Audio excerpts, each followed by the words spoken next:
So this is the second set of lectures for RN 205, and this is the first lecture in that second set. We're going to look at some common illnesses, including respiratory, GI, communicable diseases, and then GU and hematology. So speaking of respiratory, why do kids always have a runny nose? Well, it's their anatomy. Everything's closer and everything's smaller. It's also that their immune system is not as good. And some things make them more prone to respiratory infections, like secondhand smoke. So the common symptoms: fever, poor feeding, vomiting, right? We're talking about respiratory illnesses, and kids vomit and have diarrhea and abdominal pain. This is part of why it's hard to figure out what's going on with kids, because their symptoms can be so vague. Blocked nasal passages or runny nose, nasal drainage, cough, wheezing, stridor, or crackles in the lungs. The upper airway disorders we're going to look at: nasopharyngitis, tonsillitis, otitis media, and croup epiglottitis.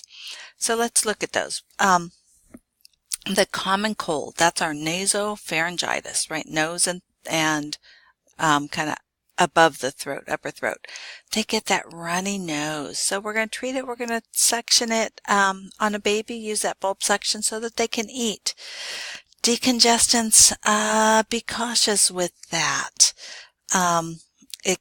They can be given, but there's been some bad outcomes with kids getting those. So anyway, so they're a little controversial. We're not going to give them to infants under a year for sure. Cough. Use a cool mist humidifier at night, not cough medicine. The only time they'll give kids cough medicine is if it's a dry, non-productive cough. If it's a moist cough, we want them to cough it up. That's how they get it out. So encourage coughing, don't stop it. Decreased appetite. We're not so worried about food as hydration. So we're going to keep these kids hydrated, encouraging liquids, offer them frequent, their favorite liquids. They're going to be irritable, Tylenol or acetaminophen for that. Fever, remove blankets first and then acetaminophen. We tend to overtreat fever. Fever is a good thing. It's your immune system working. So unless it's really high for a long time, it's not so much a problem. We're usually treating for comfort more than for the fever. So in that upper airway are the tonsils right at the back of the throat there, and you can see they can be kind of red and swollen, but when they have that pus pockets, right, the white exudate, we're worried about strep throat. So in that case, we want to treat them with an antibiotic because if we don't treat it, that can go into the bloodstream, that can settle in the heart and do heart damage. And here's a lovely picture. They're usually really acutely ill with streptococcal throat. So kids who we can't quite kill off that they keep getting recurrent infections of strep throat, we take their tonsils out, or their tonsils are so enlarged that we're worried that if they swell up, they'll occlude the airway. The things we're worried about after surgery is primarily bleeding. These kids are rarely kept in the hospital, so we've got to do good discharge teaching when we send them home. So after surgery, position them side lying with the head of bed up, and watch for bleeding. And what we're watching for is frequent swallowing. A kid doesn't necessarily spit out the bleeding, they're going to swallow it and then probably feel sick from all that blood in their stomach and throw it up. So how do you know if it's the red Kool-Aid they just drank or blood? Well, don't let them drink any red juices. Speaking of juice, anything that's acidic is going to hurt, so no orange or grapefruit juice. We do expect them to be in pain, so make sure we're treating them adequately for pain with analgesics, ice collar. We really want to keep them hydrated with those clear liquids and advance to a soft diet, but our big concern is bleeding, and the tonsils were large, and they have a big scab there now. We don't want to tear that scab off, so we're not in a rush to get them to a regular diet. Keep them on a soft diet for up to a couple of weeks, which is how long it takes for healing to happen. The next thing, kind of moving down that upper airway, is the Eustachian tube, and that's what makes kids prone to middle ear infections, otitis media. And you can see it's that short, flat Eustachian tube that leads from the throat into the middle ear. It allows the middle ear to be filled with air. It's supposed to have air in it. And you get some swelling in the throat, pinch off that Eustachian tube so air can no longer get into the middle ear. That metabolism that should be happening in air no longer has air, so it's going to end up making a lot of serous fluid. Germs easily travel up there and now make a true otitis media.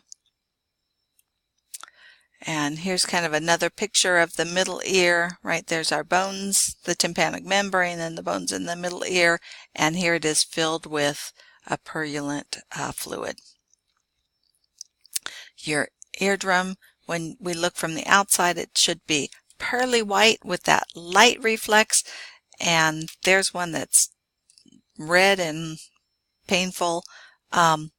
I've looked in plenty of ears, and they're rarely either of those. It's usually somewhere in the middle, and that's why they're not that easy to diagnose sometimes, because they're not usually clear-cut, and there's starting to be a change on how they're treated.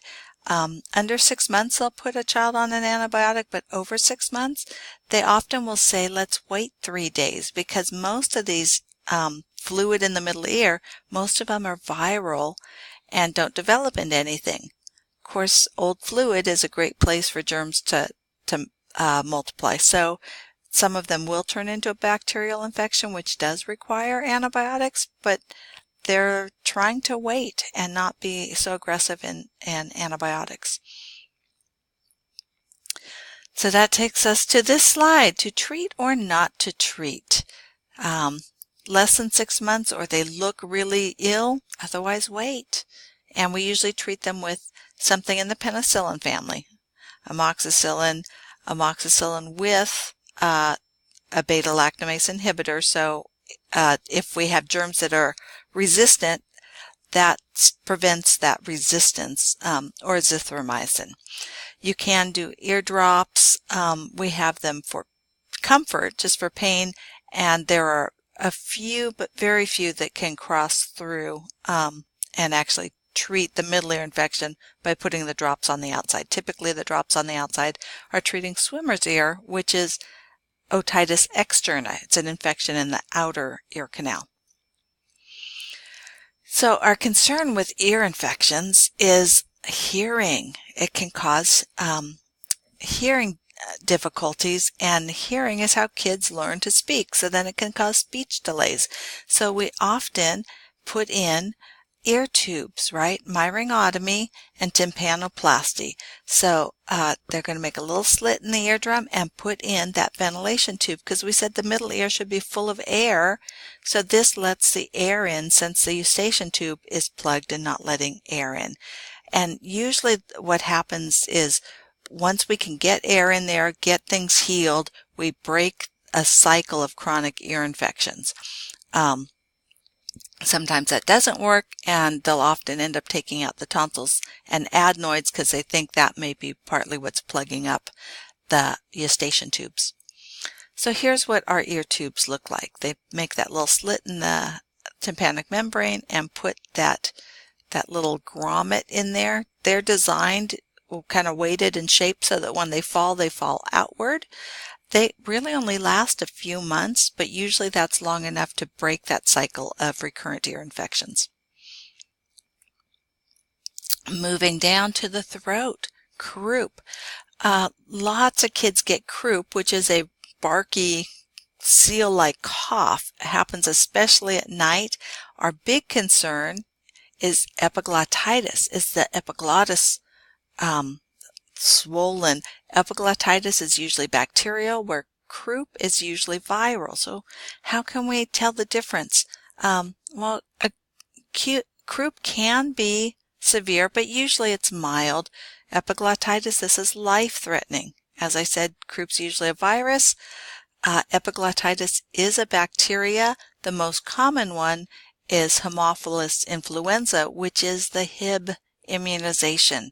So we see far less epiglottitis now that we have a vaccine against that most common germ for it. So with croup, we're just going to treat symptoms. With epiglottitis, we have to treat with antibiotics, starting with IV until they're doing better, and then we'll switch to PO. Croup, you get a barky cough at night. Epiglottitis, they're not barking. They're not coughing, not that barky cough. They're usually sitting up looking frightened because they are air hungry. Not coughing, but drooling because they don't want to stop and swallow. You can hear stridor with both of them. Stridor is from swelling in the throat. The best treatment for croup, run a cool mist humidifier at night. The treatment for epiglottitis is go to the hospital or call 911. Prevent croup. This is viral, right? So good hand hygiene. Preventing epiglottitis, Hib, the vaccination. The most important thing with epiglottitis, we're worried about that airway totally swelling shut. And if you look in the throat and examine the throat, like put a tongue blade down there, you can cause a spasm, cause some increased swelling. You can totally occlude the airway. So do not look in the throat. And if you're not sure between the two, do not look in the throat. We used to do this a lot. We treated croup with a mist tent so that we had them in that cool humidified air. We still do it occasionally, not as much as we used to. Moving down to the lower airways, bronchiolitis, asthma, and cystic fibrosis. So that bronchiolitis happens in our smaller babies, primarily RSV. That's our most common virus. We do have an immunization for that, but they only give it to high-risk infants. So usually it's babies who are premature, and it doesn't last very long. It only lasts a few weeks. So, it's not one that you can get and be immune for the rest of your life kind of thing. So symptoms of bronchiolitis: fever, cough, wheeze, rhinorrhea, so that runny nose. This does affect gas exchange. So the treatment's O2, fluids, because they can't eat. A baby can't eat and breathe at the same time, and breathing takes precedence, right? Nasal suction, sometimes bronchodilators. Moving on to asthma, we really have three things that happen in asthma. This is what our airway should be like, right? And with asthma, the smooth muscles around here tighten up, so we get that bronchoconstriction. We're going to treat that with our rescue inhaler, our albuterol. We also get swelling on the inner lumen, right? So here it is. We're going to treat that with a steroid to bring down the swelling. And then we get increased secretions. So you can imagine you've got a narrower airway, swelling, and extra secretions inside there. You can really interfere with gas exchange.